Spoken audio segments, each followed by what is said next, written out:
dari SMP Sumatera Selatan CGP Angkatan 5.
Baik, Assalamualaikum warahmatullahi wabarakatuh.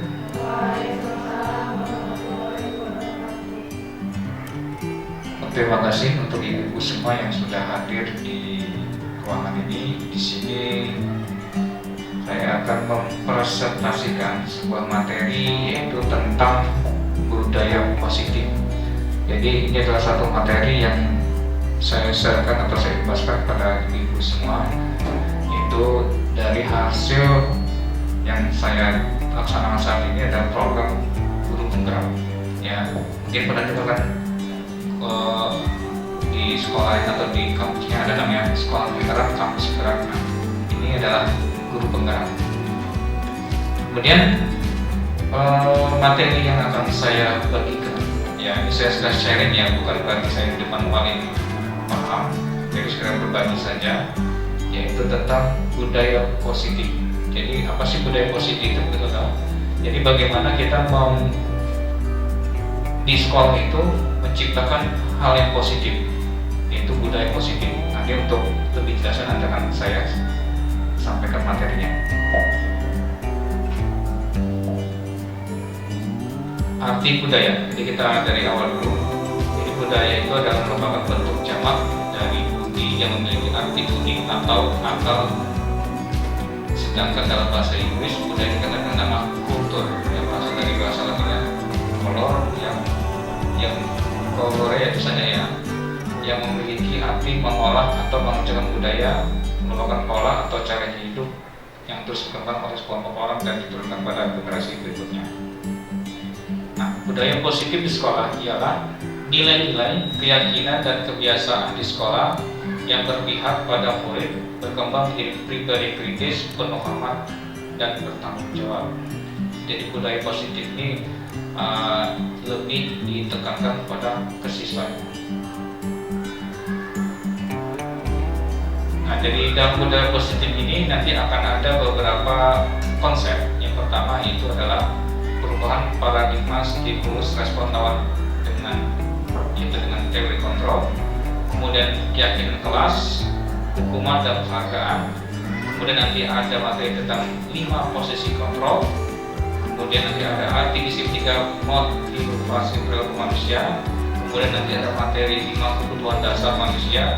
Kemudian nanti ada segitiga restitusi.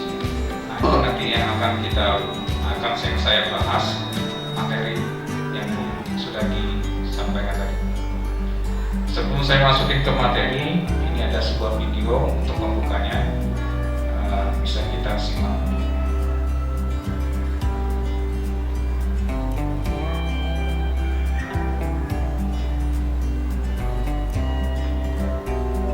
Ya, silakan disimak.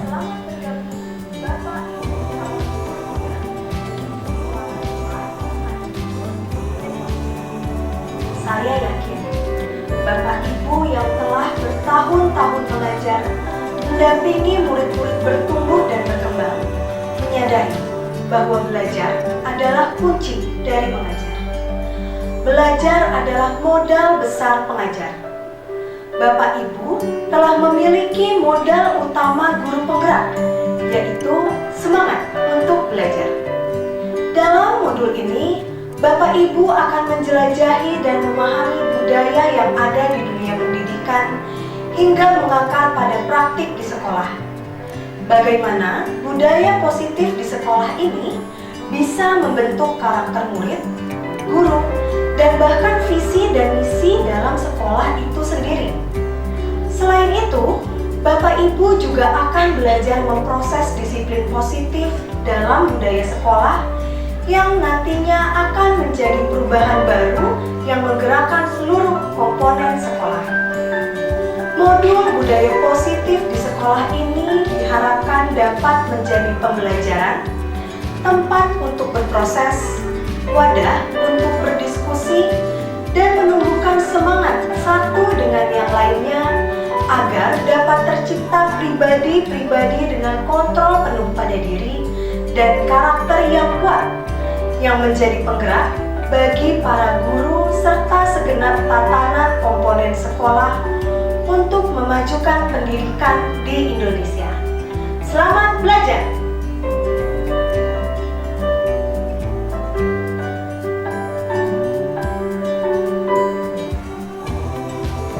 Ya, baik, itu salah pembukaan dari instruktur kami. Jadi budaya positif itu ditujukan untuk membentuk karakter murid, guru, dan visi misi sekolah itu menimbulkan suasana yang positif. Jadi gambarannya itu siswa itu tidak lagi merasa tertekan. Kalau ada guru-guru kan sekarang itu mungkin ada yang streng ya, ada yang galak atau apa. Nah, itu di materi yang kami dapatkan itu tidak lagi seperti itu. Jadi ada tingkatan-tingkatan yang seorang guru tuh ada 5 tingkatan. Nanti akan kita bahas nanti. Baik, selanjutnya saya akan ke slide berikutnya.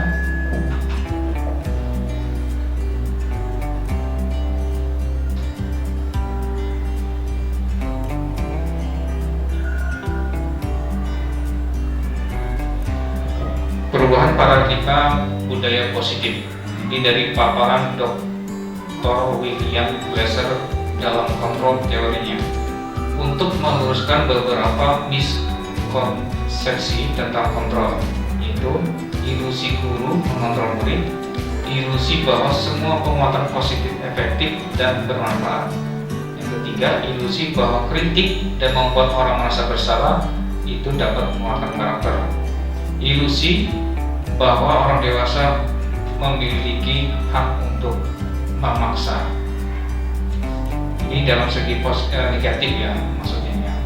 Jadi nanti setelah kita budaya positif ini, jadi hal-hal yang buat merasa bersalah ini tidak lagi dilakukan kepada siswa. Ya. Selanjutnya, yang pertama, ilusi guru mengontrol murid. Pada dasarnya kita tidak dapat memaksa murid itu untuk berbuat sesuatu. Nah, jika murid tersebut memilih untuk tidak melakukan, walaupun tanpa kita sedang mengontrol perilaku murid tersebut, hal ini karena murid tersebut sedang mengizinkan dirinya untuk dikontrol pada saat itu. Ya, bentuk kontrol guru menjadi kebutuhan dasar yang diberi murid tersebut. Teori kontrol menyatakan bahwa semua perilaku memiliki tujuan bahkan terhadap perilaku yang tidak disukainya. Jadi contoh saya pegang ini. Di sini saya punya contoh ada 2 perintah misalkan.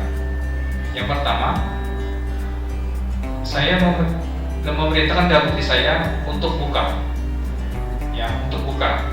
Nah, misalkan saya disuruh untuk buka, tapi dalam pikiran saya tidak mau buka.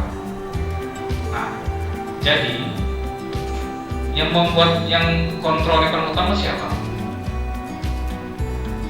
Adalah diri kita sendiri. Nah, seperti itu. Jadi maksudnya seperti itu. Jadi yang mengontrol itu adalah diri kita sendiri. Nah, guru itu bagaimana bisa mengarahkan perilaku si murid tersebut. Itu gambarannya. Lanjut.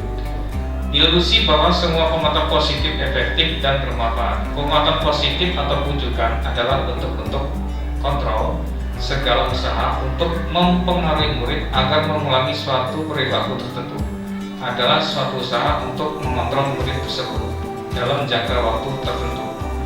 Kemungkinan murid tersebut akan menyadarinya dan mencoba menolak pujukan kita, atau bisa jadi murid tersebut menjadi tergantung pada pendapat sang guru untuk berusaha.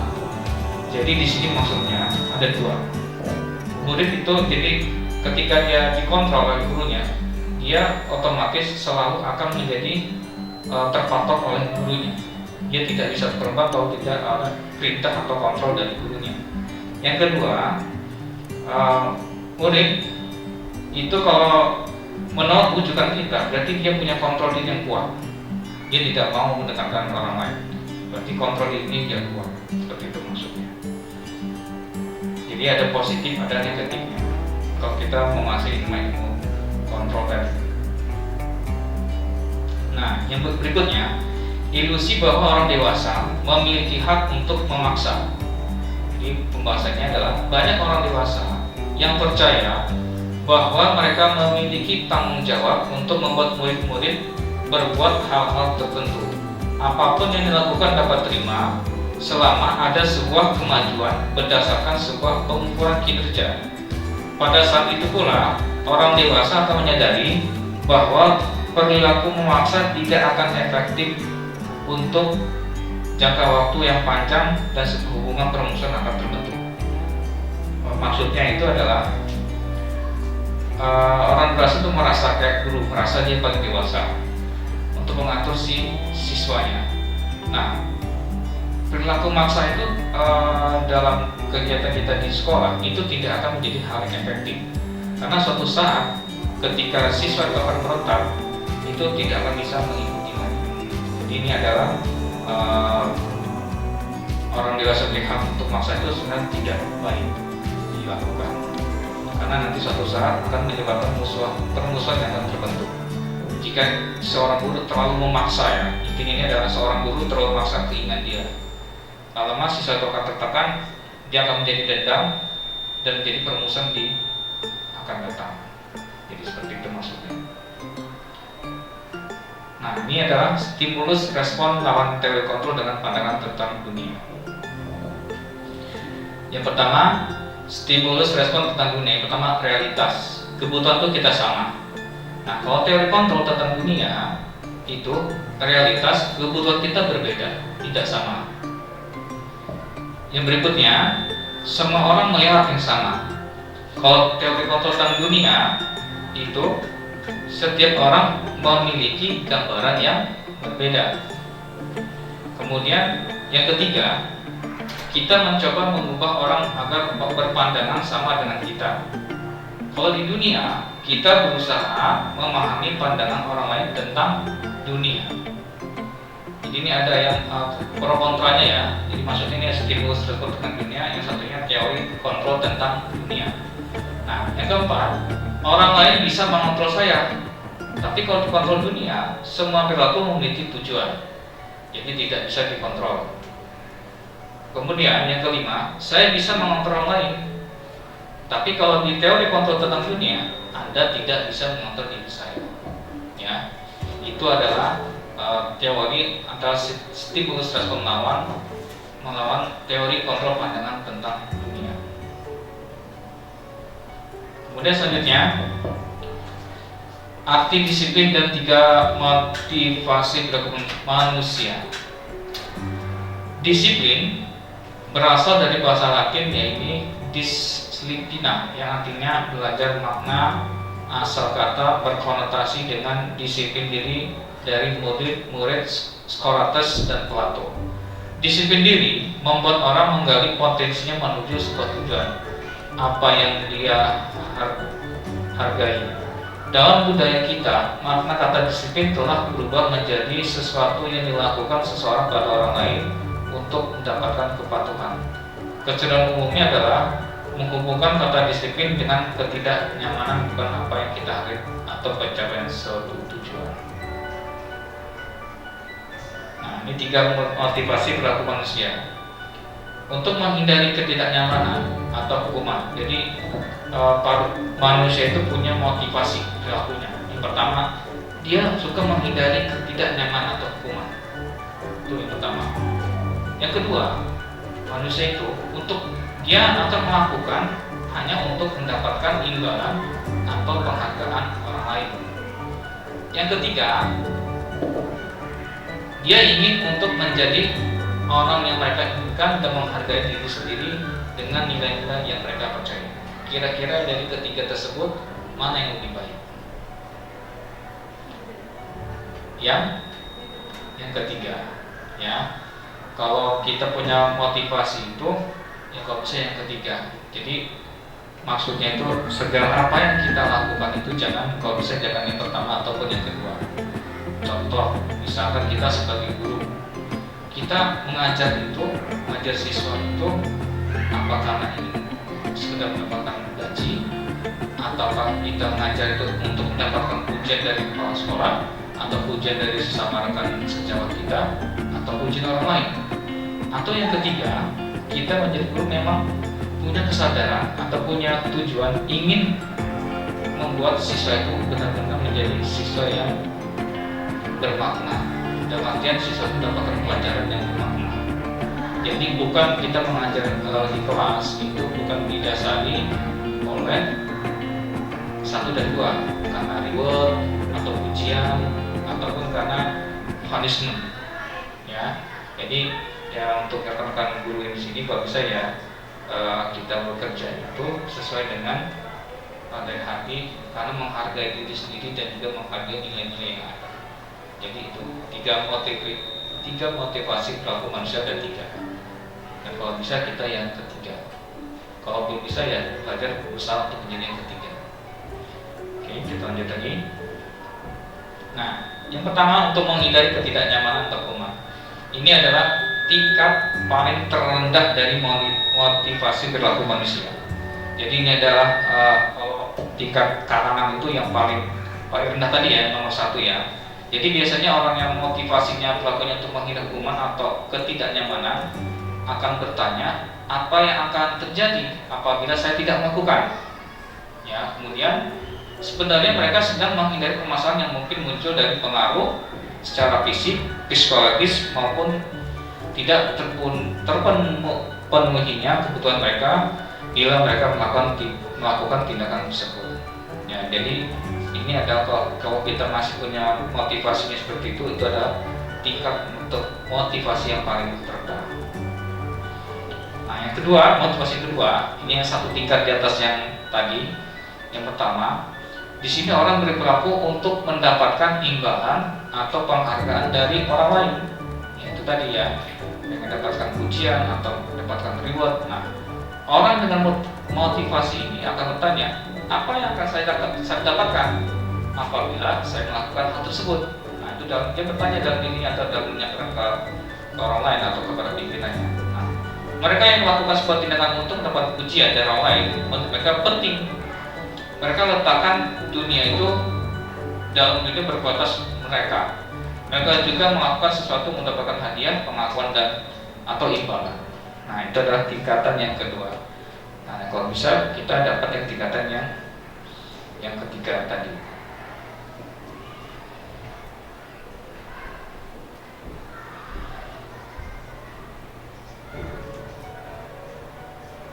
Ini slide-nya lengkap.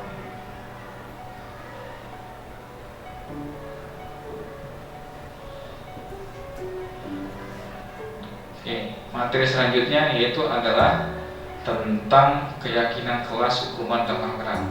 Nah, sebelum saya masuk ke sini, ada video lagi yang untuk ditampilkan.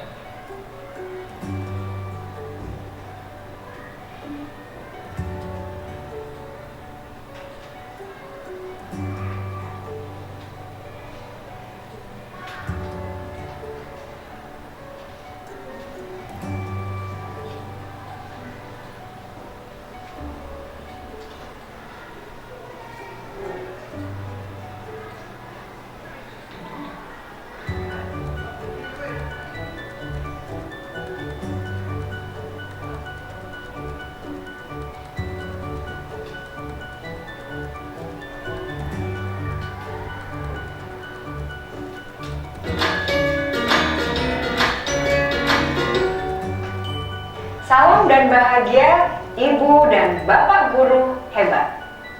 Untuk membangun budaya sekolah yang positif dengan lingkungan yang aman dan mendukung murid untuk menjadi pribadi yang berdaya, seimbang, dan bahagia, salah satu upaya yang dapat dilakukan oleh guru adalah memahami kebutuhan dasar yang mendasari perilaku murid.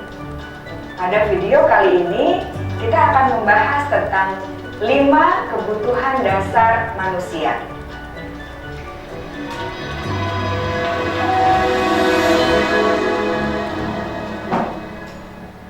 Ki Hajar Dewantara dalam salah satu kutipannya menyatakan, kita ambil contoh perbandingannya dengan hidup tumbuh-tumbuhan. Seorang petani dalam hakikatnya sama kewajibannya dengan seorang pendidik yang menanam padi misalnya. Hanya dapat menuntun tumbuhnya padi.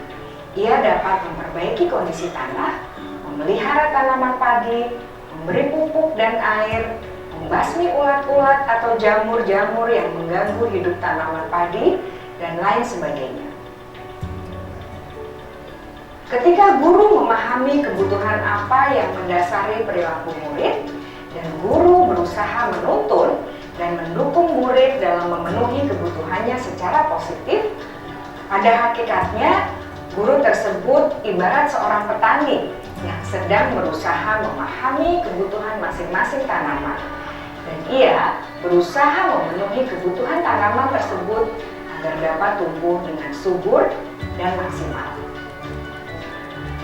Dr. William Glasser, seorang psikiater dari Amerika Serikat, menyatakan bahwa seluruh tindakan manusia memiliki tujuan tertentu, yaitu memenuhi kebutuhan dasarnya. Ketika kelima kebutuhan dasar telah terpenuhi secara memadai, maka murid akan tumbuh dengan seimbang dan bahagia. Sebaliknya, ketika kebutuhan dasar tidak terpenuhi dengan baik, maka seseorang akan mengalami emosi negatif seperti bosan, sedih, dan kecewa. Bahkan mereka dapat melakukan perbuatan yang bertentangan dengan nilai-nilai kebajikan atau melanggar peraturan. Dengan kata lain, perilaku buruk seseorang biasanya adalah respons dari kebutuhan yang tidak terpenuhi. Namun, mereka tidak tahu cara untuk menyampaikannya. Ada 5 kebutuhan dasar manusia menurut Dr. William Glasser, yaitu yang pertama, kebutuhan untuk bertahan hidup atau survival. Yang kedua, kebutuhan untuk merasa diterima atau love and belonging. Yang ketiga, kebutuhan akan kebebasan atau freedom. Yang keempat, kebutuhan akan kesenangan atau fun. Dan yang kelima, kebutuhan akan penguasaan atau power.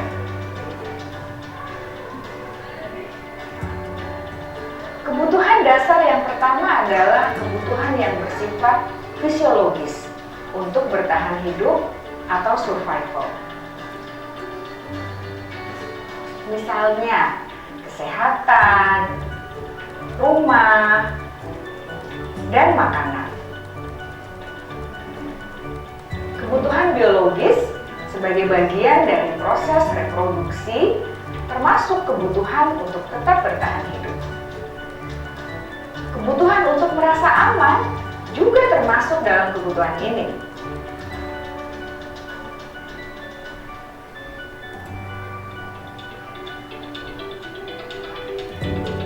Agar murid dapat belajar dengan baik, kebutuhan mereka akan rasa aman, pangan, sandang, dan papan harus terpenuhi.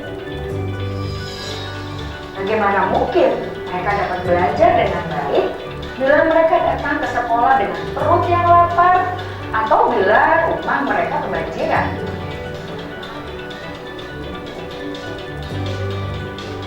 Setelah kita mengetahui kebutuhan pertama yang sebagian besar bersifat fisiologis, mari kita lihat kebutuhan kedua sampai kelima yang semuanya berhubungan dengan psikologis. Mari kita lihat kebutuhan yang kedua, yaitu kebutuhan akan perasaan diterima oleh kelompok atau komunitasnya, atau kebutuhan love and belonging. Kebutuhan ini meliputi keinginan untuk tetap terhubung dengan orang lain seperti teman, keluarga, teman kerja, dan kelompok di mana kita tergabung. Setiap murid ingin menjadi bagian yang berharga dari kelas dan juga sekolah. Mereka juga ingin diterima oleh orang lain dan kelompoknya. Bahkan, murid yang terlihat paling cuek pun jauh di dasar hatinya pasti ingin merasa diterima. Sebagai guru, seharusnya kita dapat menerima murid kita apa adanya, sesuai dengan kodratnya. Karena setiap murid adalah unik. Mereka memiliki kekuatannya masing-masing, sehingga guru seharusnya bisa menciptakan kesempatan untuk murid berkolaborasi dan memiliki ikatan emosi satu sama lain. Murid-murid yang memiliki kebutuhan yang besar untuk merasa diterima, biasanya mereka belajar karena suka pada gurunya. Dan mereka juga suka bekerja dalam kelompok. Kebutuhan yang ketiga adalah kebutuhan akan kebebasan atau kebutuhan membuat pilihan. Murid harus diberi kesempatan untuk membuat pilihan dan bertanggung jawab atas pilihan yang mereka telah ambil. Memberi mereka kebebasan bukan berarti membiarkan mereka melakukan apa saja yang mereka mau, melainkan lebih memberi mereka kesempatan untuk membuat pilihan, menyuarakan pendapat mereka dengan percaya diri, dan memberi mereka kesempatan untuk mencoba hal-hal yang baru. Pembelajaran dengan metode yang beragam dan menarik juga akan memenuhi kebutuhan murid tentang kebebasan ini. Pembelajaran berdiferensiasi, di mana guru menyediakan beberapa jenis tugas yang bisa dipilih oleh murid sesuai minat mereka, sangat baik untuk mengembangkan murid menjadi lebih mandiri dan memiliki motivasi internal. Karena kebutuhan akan kebebasan pada dasarnya adalah kebutuhan untuk mandiri, memiliki otonomi, memiliki pilihan, dan mampu mengendalikan arah hidupnya sendiri.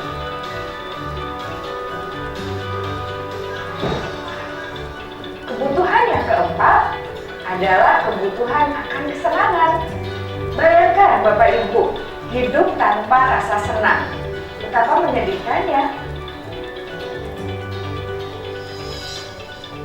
Glasser menghubungkan kebutuhan akan kesenangan dengan belajar.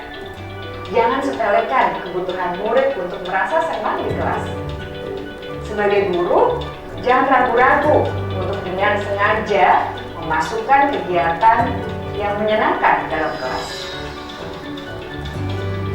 Murid-murid dengan kebutuhan dasar kesenangan yang tinggi ingin menikmati apa yang mereka lakukan. Mereka juga konsentrasi tinggi saat mengerjakan hal-hal yang disenangi.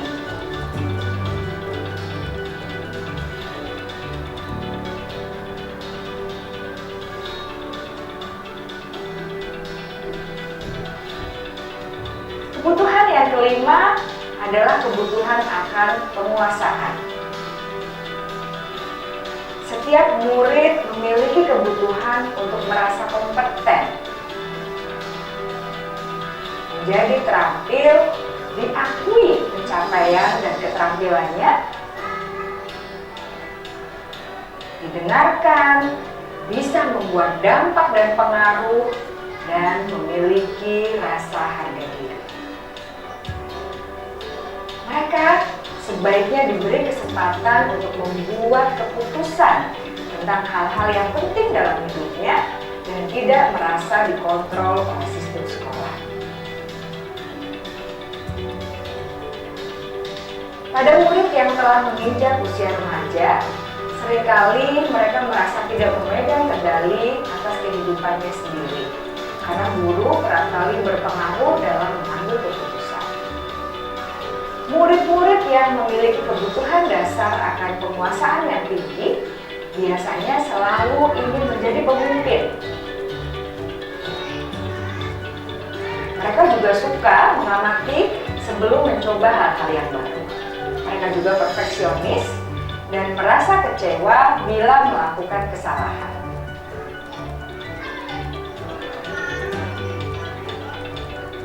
Ibu dan Bapak guru sangatlah penting bagi kita untuk mengetahui kebutuhan dasar murid-murid agar kita memahami alasan di balik sikap dan tingkah laku mereka.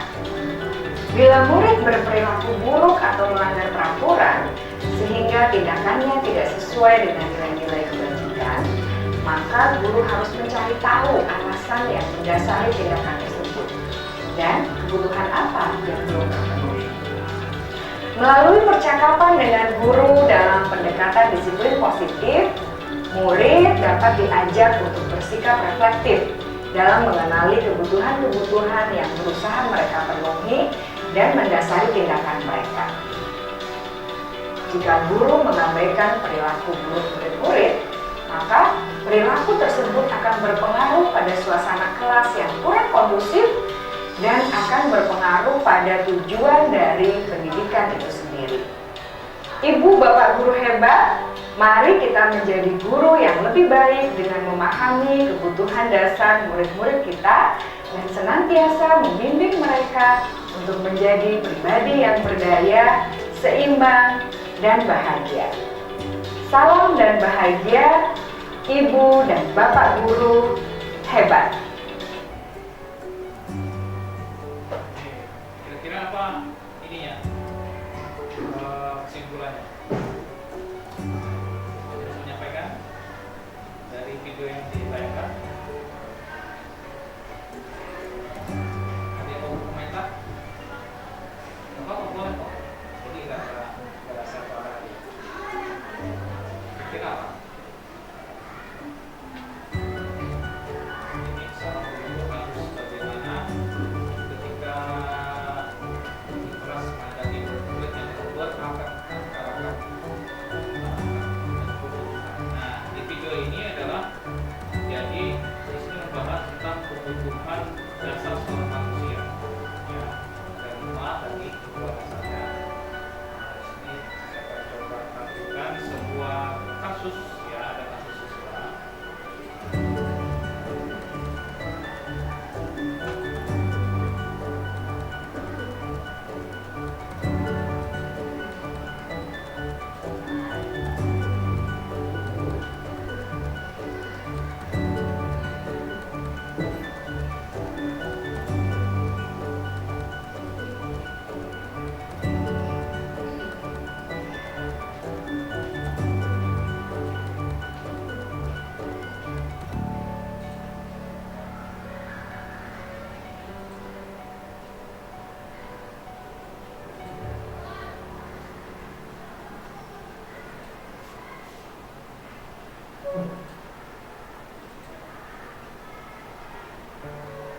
kebutuhan dasar manusia itu kan yang utama adalah kebutuhan bertahan hidup, cinta dan kasih sayang, penguasaan atau kemampuan kebebasan dan kesenangan. Nah, saya menampilkan kasus tadi rupanya belum kemasukan, kayaknya belum dimasukin dalam slide. Jadi contohnya ketika ada siswa bermasalah, pastinya ya, sering yang kita kenal siswa bermasalah pastinya. Nah, kita lihat dari kebutuhan dasar yang ada ini, kira-kira siswa yang bermasalah ini dari kebutuhan yang ada ini, kira-kira apa yang dia butuhkan. Nah, yang pertama tentu kita harus menganalisis dulu pertamanya. Kita menganalisis dari masalah si siswa itu apa. Contoh misalkan dia kasusnya nakal anak ini. Setelah kita analisis, kita cari tahu, ternyata anak ini di rumahnya seorang broken home. Nah, sudah tahu kita analisis ternyata penyebab utamanya dari anaknya adalah seorang broken home, yang di rumahnya misalnya dia orang tuanya sering berantem kedua orang tuanya. Nah, tentu kita sebagai guru kita bisa memberikan suatu perhatian untuk terapinya. Jadi bagaimana caranya? Ya kita analisis dulu. Caranya bagaimana analisisnya? Kita bisa langsung wawancara dengan siswa tersebut. Kita tanyakan latar belakangnya, keluarganya bagaimana, terus apa yang dia rasakan, semuanya kita tanyakan ke pribadi dia. Nah, kemudian setelah kita tanyakan dengan si siswa tersebut, kita juga cari tahu dengan rekan sejawat dia, rekan sebaya dia. Si A ini kenapa gitu? Dia ini saya kenapa? Jadi semuanya tidak hanya dengan pribadi anak itu aja. Kita tanyakan dengan keluarganya. Terus konsultasi juga kalau kita sebagai guru mapel kita konsultasikan dengan wali kelasnya. Jadi dari 5 kebutuhan tadi, apa yang dia tidak dapatkan kebutuhan tadi? Seperti itu. Ya kan ada 5. Nah dari 5 itu, ya tentunya anak-anaknya macam-macam. Yang kekurangan kebutuhan yang mereka tidak terpenuhi itu. Nah, bukan berarti kita juga sebagai guru harus memenuhi semua, ya tidak. Cuman bagaimana kita bisa memfasilitasinya dengan yang lain. Seperti itu. Ada lagi pertanyaan kan? Kira-kira cukup?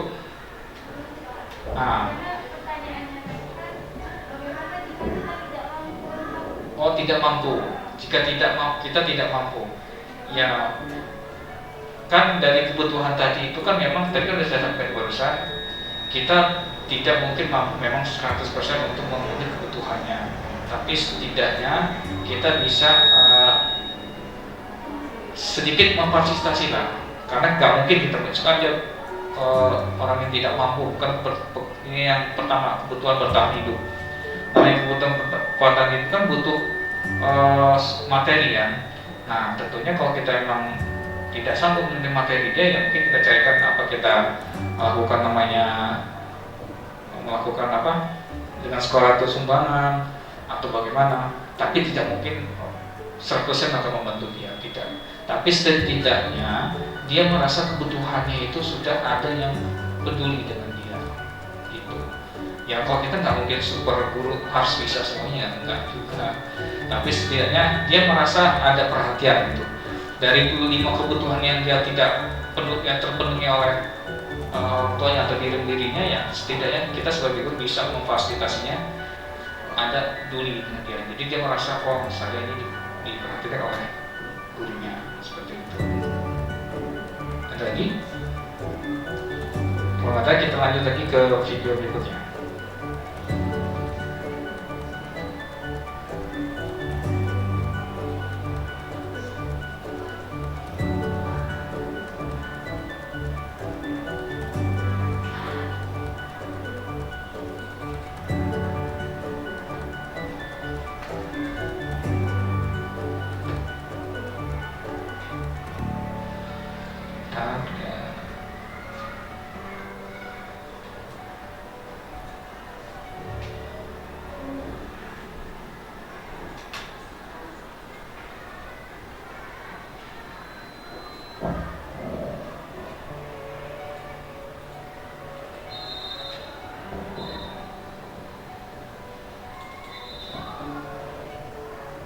Ini selanjutnya adalah materi tentang 5 posisi kontrol yang tadi ya.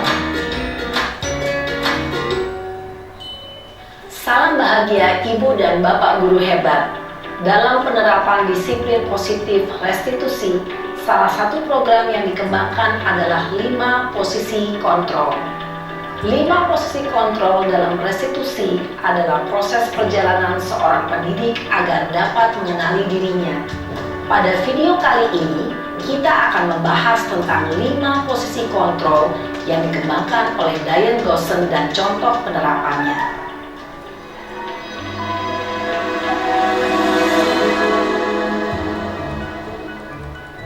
5 posisi kontrol itu adalah 1. Posisi penghukum. 2. Posisi pembuat merasa bersalah. 3. Posisi teman. 4. Posisi pemantau atau monitor. Dan 5. Posisi manajer. Untuk lebih memahami kelima posisi tersebut, mari kita saksikan kasus Naren yang terlambat hadir 20 menit di sekolah dan melihat bagaimana kelima posisi kontrol dalam menghadapi masalah tersebut.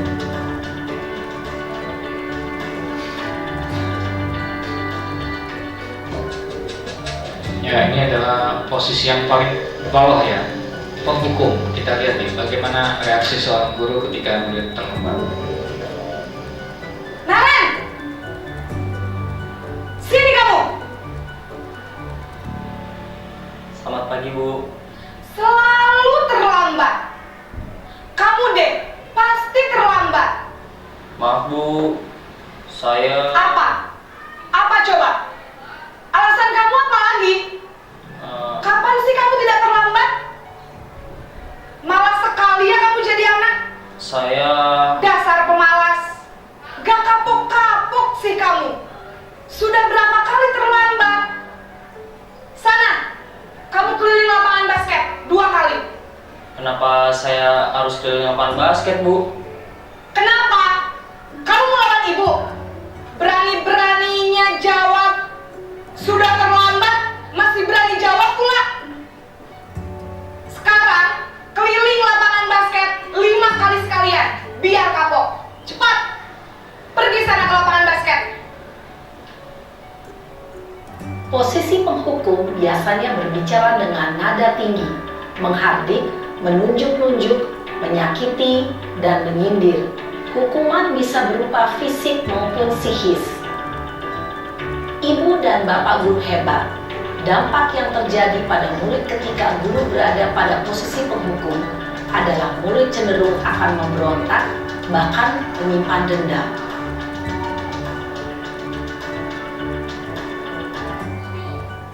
Ya, yang tadi itu adalah posisi seorang guru menjadi penghukum.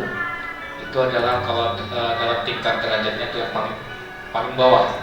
Ya, jadi kalau bisa kita sebagai guru, ya nanti ada jenjang yang paling tertinggi itu adalah sebagai manajer. Nanti kita lihat videonya, nanti bisa dibandingkan nanti.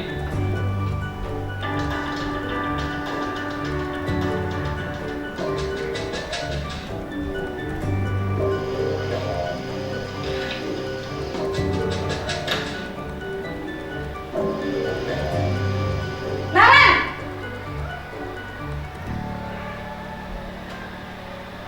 Selamat pagi, Bu. Naren. Kamu kenapa terlambat lagi, nak? Ya Tuhan, Naren. Kamu senang ya bikin ibu susah ya? Kalau kamu terlambat lagi, nanti ibu yang ditegur bapak kepala sekolah, nak. Disangka ibu tidak bisa membina kamu. Duh, gimana ini? Maaf, Bu. Duh, Gusti Naren. Kamu suka ya kalau ibu ditegur bapak kepala sekolah? Terus, sekarang ibu harus tulis apa ini di buku absen? Ini kamu sudah sering terlambat loh. Ibu harus apa coba? Maaf, Bu. Maaf sekali. Ya sudah, lain kali jangan bikin ibu susah lagi ya, nak ya. Ibu tidak akan kuat lagi kalau kamu begini terus. Bisa jantungan kalau ibu ditegur bapak kepala sekolah. Sana cepat ke kelas. Maaf ya, Bu. Maaf sekali. Posisi pembuat rasa bersalah berbicara dengan nada tenang, cenderung lembut. Namun kata-kata yang diutarakan membuat murid merasa menjadi orang yang gagal, memandang buruk dirinya sendiri, merasa tidak berharga, dan tidak sanggup membahagiakan orang lain. Ketika guru mengambil posisi pembuat rasa bersalah, murid akan menganggap dirinya yang bersalah dan ia akan menyimpan emosi negatif tersebut di dalam dirinya. Ya, ini adalah posisi satu derajat yang di atas penghukum. Jadi di mana seorang guru itu akan merasa siswanya itu dibuat merasa bersalah. Jadi siswa itu merasa sangat bersalah dengan apa yang dia lakukan.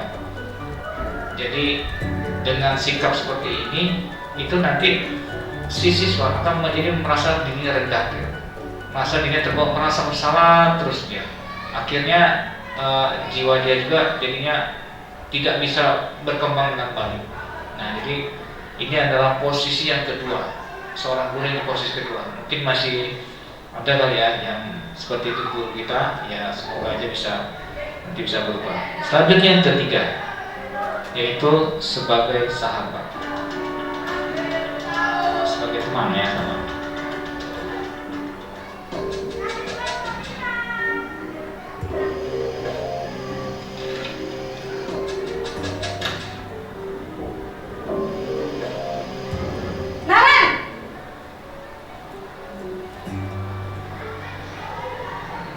Selamat pagi, Bu.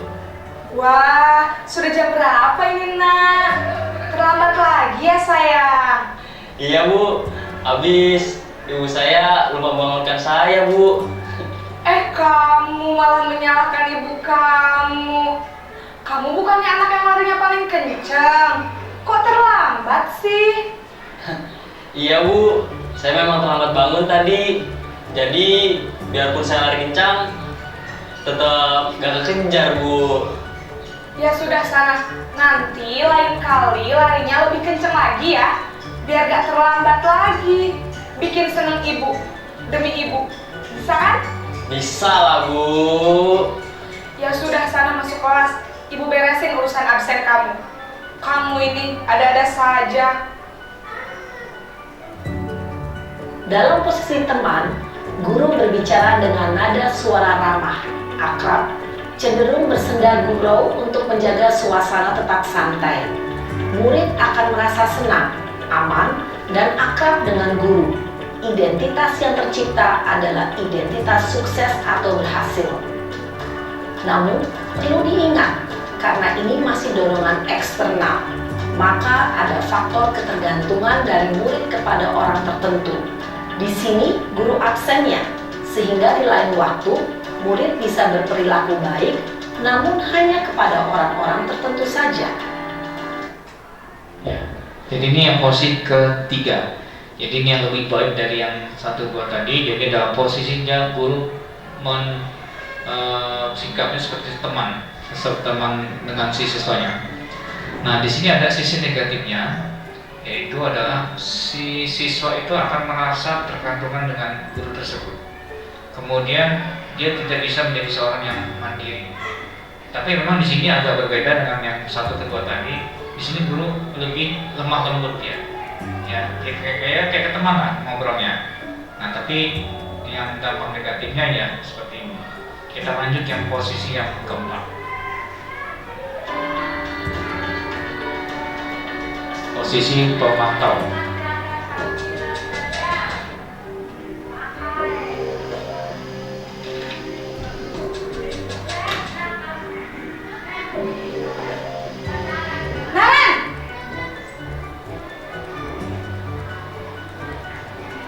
Selamat pagi, Bu. Naren, apa peraturan sekolah kita tentang jam berapa kita harus masuk sekolah, Nak? Kita harus di sekolah jam 7, Bu. Iya betul, sekarang sudah jam 7.20.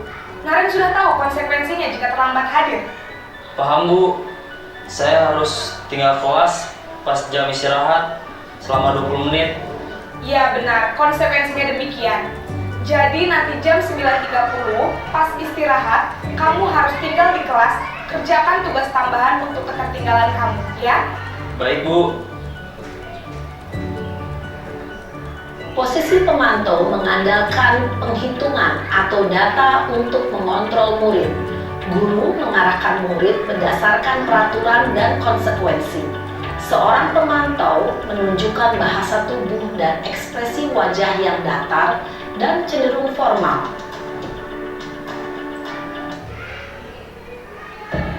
Nah, ini adalah posisi yang keempat. Di sini, jadi dia sifat guru ini adalah tidak lemah lembut, tidak marah-marah, tapi dia hanya sekedar menegaskan. Dia menegaskan apa peraturan yang sudah diterapkan di sekolah. Jadi dia tidak neko-neko lah. Nah, selanjutnya kita masuk yang terakhir, posisi sebagai Seorang pemantau menunjukkan bahasa tubuh informal.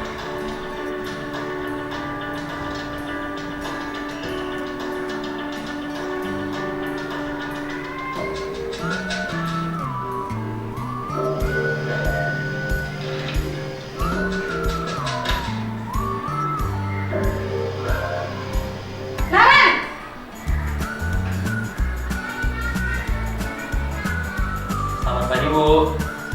Selamat pagi, Naren. Maaf, Bu. Saya terlambat. Iya, sekolah masuknya jam 7, sekarang sudah jam 7.20. Jadi sekarang bagaimana ini, Naren? Maaf, Bu. Saya lupa setel alarm saya semalam. Baiklah, menurut kamu, keyakinan sekolah yang mana yang perlu kamu tingkatkan?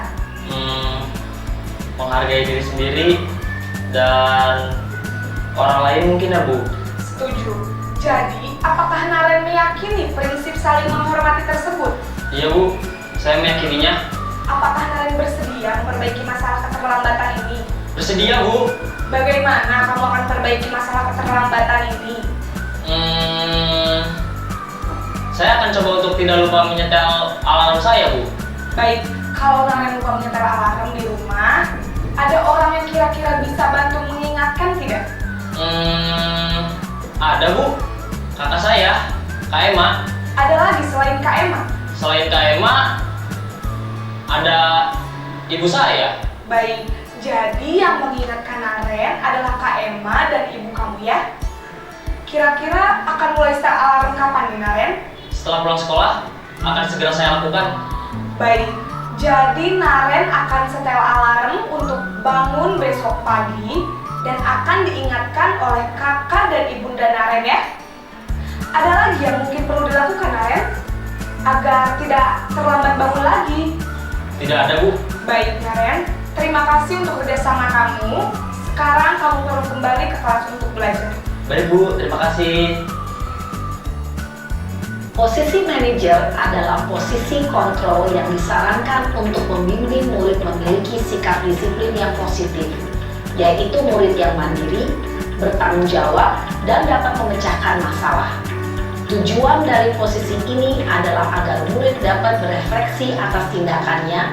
Guru akan dengan tulus memberikan pertanyaan-pertanyaan bermakna, sehingga membuat murid dapat belajar dari kesalahannya dan mencari sebuah solusi untuk menyelesaikannya. Ibu dan bapak guru hebat, setelah mengamati adegan kelima posisi kontrol tadi, kira-kira posisi mana yang paling ideal? Posisi mana yang dapat menunjang motivasi intrinsik murid? Ya, tentu posisi manajer. Posisi ini memang posisi ideal yang ingin dituju setiap pendidik. Pada posisi inilah, guru dapat menerapkan disiplin positif yang berpihak pada murid, yang memerdekakan murid. Perjalanan seorang pendidik tentunya tidak mudah untuk sampai pada posisi seorang manajer. Namun, tujuan kita pasti, yaitu menciptakan murid-murid yang mandiri, merdeka, dan bertanggung jawab. Semoga penggambaran 5 posisi kontrol yang telah diperlihatkan ini dapat menjadi ajang refleksi bagi kita semua, agar dapat terus mengasah dan menerapkan disiplin positif yang memerdekakan murid. Mari terus berlatih dan bersemangat. Selamat menerapkan. Oke, ada yang ditanyakan untuk 5 posisi kontrol? Tidak ada. Ya, jadi kita sama-sama, termasuk dari saya pribadi sendiri saja masih berusaha untuk menjadi yang kelima ini, yaitu bagaimana kita menjadi seorang guru, posisi seorang manajer. Ya, kalau bisa jangan yang 1-2 tadi. Jadi itu udah apa ya, yang gaya guru yang lama, untuk menerapkan dengan emosi, kemudian dengan fisik, hubungan fisik atau verbal itu sudah tidak digunakan. Jadi di kurikulum saat ini bagaimana siswa itu kita pembelajar akan berpihak kepada siswa, memerdekakan siswa. Jadi memerdekakan itu bukan berarti siswa tertekan, nggak merdeka. Maksudnya si siswa kita berikan fasilitas dan diberikan kenyamanan. Bagaimana dia bisa belajar dengan nyaman tanpa harus ada emosi atau marah-marah kepada siswanya. Satu lagi materi lagi. Oh iya, sekarang.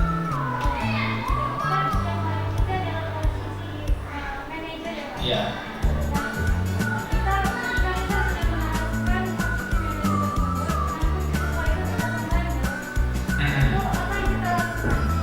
Ya tentunya tidak bisa sekali 2 kali. Namanya kita belajar aja kan tidak bisa langsung belajar langsung bisa. Nah, jadi butuh proses untuk mencapai seperti itu. Setidaknya kita sudah berusaha. Jadi di posisi manajer ini si siswa itu diajak dia untuk berpikir dan mencari solusi untuk dirinya sendiri. Tidak seperti sekarang, misalkan kamu terlambat, kita langsung memberikan hukuman. Nah, di posisi manajer ini, siswa dia akan mengkoreksi dirinya sendiri, kemudian akan mencari solusi sendiri supaya tidak melakukannya lagi.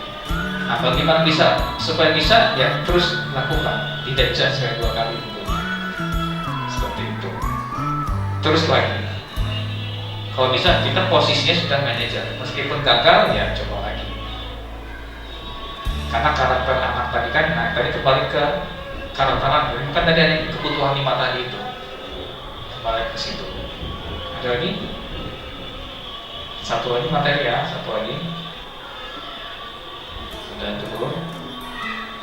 Ini yang terakhir adalah restitusi.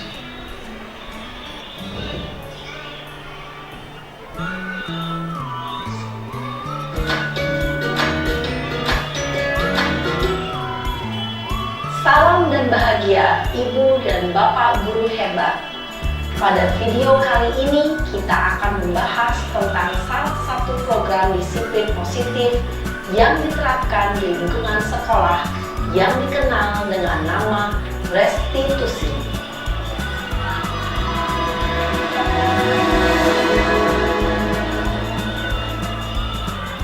Restitusi dikembangkan oleh pakar pendidikan Diane Dawson, berlandaskan pada teori kontrol Dr. William Gleason. Segitiga restitusi adalah suatu proses dialog yang dijalankan oleh guru atau orang tua agar dapat menghasilkan murid yang mandiri dan bertanggung jawab. Pada saat guru di posisi manajer, aspek yang dikembangkan pada murid adalah motivasi intrinsik, sehingga penanaman nilai-nilai kebajikan dapat tumbuh dan berkembang menjadi suatu kebiasaan positif yang akhirnya membentuk karakter murid. Proses dialog ini terdiri dari 3 langkah yang digambarkan pada ketiga sisi pada segitiga restitusi. Sisi pertama adalah menstabilkan identitas. Sisi yang kedua adalah validasi tindakan yang salah. Dan sisi yang ketiga adalah menanyakan keyakinan.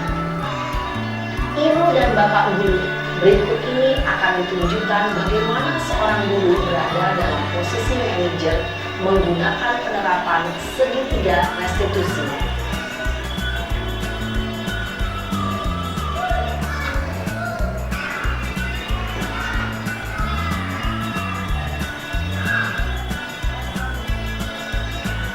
Siang Sarah. Ya, Pak. Sudah lama nggak di perusahaan? Kenapa hari ini ada di sini? Kesel Pak, kesel banget. Masa aku dikatain tukang fitnah Pak? Ya aku marah lah. Aku balik katain Eka di depan kelas. Kesel banget. Oh begitu. Ya pasti kamu marah dan kesal. Bapak juga akan marah apabila ada yang menuduh Bapak seperti itu. Kemudian pada saat itu kamu akan melakukan apa? Ya saya langsung makain Eka lah Pak. Kesel banget. Saya bentak-bentak dia depan teman-teman lain. Oh begitu. Pasti kamu melakukan seperti itu karena suatu alasan tertentu kan? Iyalah, masa saya diam saja Pak? Ya saya bela diri lah. Masa saya dituduh tukang fitnah? Ya wajar lah. Mempertahankan harga diri itu sesuatu yang penting buat kamu. Untung kamu tidak bertindak lebih gegabah lagi, hanya membentak-bentak. Iya Pak. Untung saya masih bersabar dan hanya membentak saja. Sudah gemes padahal, saya pasti bela diri lah. Ya pasti ya. Tapi kamu memilih untuk tetap bertahan dan bersabar. Kamu memilih untuk tidak berbuat lebih parah lagi, bukan? Iya. Nah, sekarang coba kita lihat lagi tindakan kamu yang bentak-bentak Eka di kelas. Tindakan kamu itu kira-kira sesuai dengan keyakinan kelas atau prinsip kamu tidak? Enggak lah Pak. Capek Pak jadi pemarah. Jadi keyakinan atau prinsip mana yang kurang sesuai dengan keinginan kamu? Ya, saya sebenarnya sangat menghargai orang lain. Ya, di sini keyakinannya adalah menghargai orang lainnya, keyakinannya. Mungkin saat itu saya menjadi emosi, jadi tidak menunjukkan sikap itu. Kamu meyakini tidak? Menghargai orang lain itu penting buat kamu. Yakinlah Pak. Iya, setuju. Kita harus saling menghargai. Namun, ada juga keyakinan yang kita sepakati yang perlu kita jalankan apabila kita sedang marah, kan? Ya, saya bisa lebih proaktif, mulai dengan diri sendiri. Saya bisa jadi lebih bersabar, mengambil waktu jeda untuk berpikir mau apa selanjutnya. Kira-kira kamu bersedia memperbaiki masalah ini tidak? Bersedia Pak. Kalau kamu memperbaiki masalah ini, kamu akan menjadi orang seperti apa? Saya akan menjadi orang yang bertanggung jawab kali ya Pak. Dan senantiasa proaktif. Iya, menurut kamu bagaimana rasanya menjadi orang seperti itu? Ya nyaman lah, bangga bisa bersabar dan menahan diri. Baiklah kalau begitu. Yuk kita pikirkan bagaimana memperbaiki masalah ini.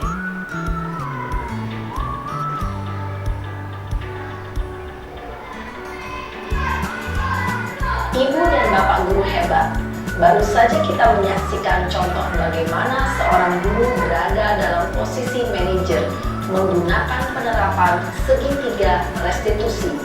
Mari kita bahas satu persatu. Pada sisi pertama, menstabilkan identitas berdasarkan pada prinsip bahwa membuat kesalahan adalah bagian dari proses pembelajaran. Sisi pertama dari segitiga ini berperan menggeser identitas murid dari identitas gagal ke identitas sukses. Murid yang sedang bertingkah laku yang tidak pantas atau menarik diri saat itu sedang mengalami identitas gagal. Bila kita mengkritiknya, maka posisinya tidak akan berubah. Kita bisa mengajukan pernyataan-pernyataan ini. Nah, ini bisa ada hubungan dengan pertanyaan tadi ya. Jadi yang pertama menstabilkan. 1. Membuat kesalahan sesuatu yang wajar. 2. Manusia tidak ada yang sempurna. 3. Kita bisa memperbaiki masalah ini. 4. Saya tidak menanyakan kesalahannya. Saya lebih fokus bagaimana memperbaiki masalah ini. 5. Apakah saat ini kamu tengah menjadi orang yang baik untuk dirimu sendiri? Pada sisi kedua, validasi tindakan yang salah berlandaskan pada prinsip bahwa setiap perilaku berupaya memenuhi suatu kebutuhan tertentu. Guru yang telah memahami teori kontrol akan bergeser dari pemikiran stimulus respon menjadi proaktif dan mencoba untuk mengenali tujuan dari perilaku murid, mengenali dan mengakui kebutuhan murid ini dapat memperbaiki hubungan dengan murid tersebut. Pernyataan atau pertanyaan bisa disampaikan dengan nada suara tidak menghakimi atau memojokkan, sehingga dapat mengembalikan murid pada posisi positif. 1. Kamu bisa saja bertindak lebih gegabah lagi dari ini. 2. Kamu bukan melakukannya tanpa suatu alasan tertentu. 3. Kamu melakukannya karena mempertahankan sesuatu yang penting bagimu. 4. Mungkin kamu bisa mempelajari suatu perilaku baru yang lebih efektif. Bersediakah kamu mempelajarinya? Selanjutnya, kita akan simak sisi terakhir, yaitu menanyakan keyakinan. Teori kontrol menyatakan bahwa pada dasarnya kita termotivasi secara intrinsik. Pada saat perilaku yang salah telah divalidasi dan identitas sukses telah stabil, maka murid telah siap mengaitkan keyakinan-keyakinannya dengan tindakannya yang salah dan pemikirannya telah bergeser ingin menjadi orang yang dituju. Pertanyaan-pertanyaan ini dapat mengaitkan keyakinan-keyakinan yang dianut murid. 1. Sebagai keluarga atau kelas, apa yang kita yakini? 2. Nilai-nilai apa yang telah kita sepakati? 3. Seperti apa gambaran sebuah kelas yang ideal bagi kamu? 4. Kamu ingin menjadi orang seperti apa?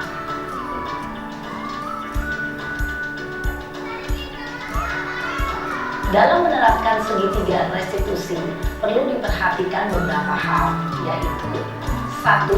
Perilaku yang salah perlu dikaitkan dengan nilai-nilai atau keyakinan-keyakinan yang telah disepakati atau dituju. 2. Kesediaan orang yang melakukan kesalahan untuk memperbaiki masalah. 3. Pemecahan masalah sebisa mungkin relevan atau memiliki hubungan dengan masalah yang ada. 4. Usaha. Perlu adanya suatu usaha perbaikan dari pihak yang berbuat kesalahan. 5. Waktu. Perlu didedikasikan waktu dari pihak yang berbuat kesalahan. Tanyakan kapan akan mulai diberlakukan usaha untuk memperbaiki masalah. Dengan memahami struktur penerapan segitiga restitusi, diharapkan guru dapat menerapkan posisinya sebagai manajer dengan mengajukan pertanyaan-pertanyaan bermakna yang dapat membuat murid menjadi lebih percaya diri, bertanggung jawab, dan mandiri. Nah, Ibu Bapak Guru perlu tidaknya mengikuti ketiga tahapan dalam segitiga restitusi bergantung pada ringan beratnya suatu permasalahan. Misalnya, bila permasalahan tersebut ringan, maka tidak perlu dijalankan secara berurutan. Bahkan bisa semudah menanyakan apa keyakinan yang kita sepakati.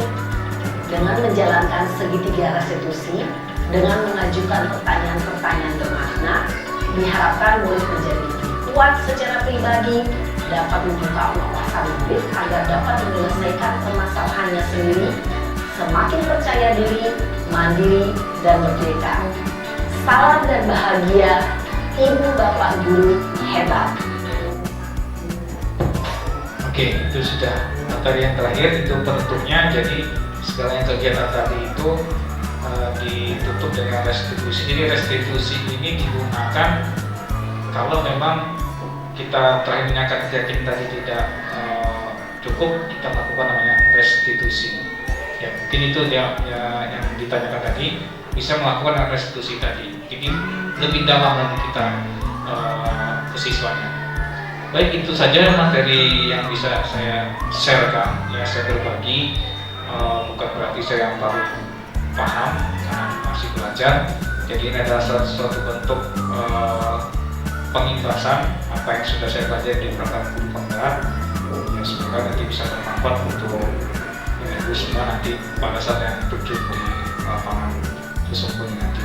Semoga bisa diterapkan. Kalau video ini nanti bisa saya share ke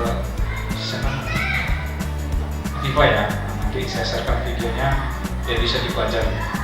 Semoga nanti bisa diterapkan di mana nanti ngajarnya di sekolah apa ya. Ada lagi mau tanyakan sebelum ditutup. Ya, terima kasih atas waktunya 1 jam ya, karena memang durasinya memang diminta kalau 1 jam dan pas 1 jam dikit lah. Ya, terima kasih sudah menyempatkan waktunya. Semoga apa yang sudah saya sampaikan ini bisa bermanfaat untuk kedepannya. Saya akhiri, wassalamualaikum warahmatullahi wabarakatuh.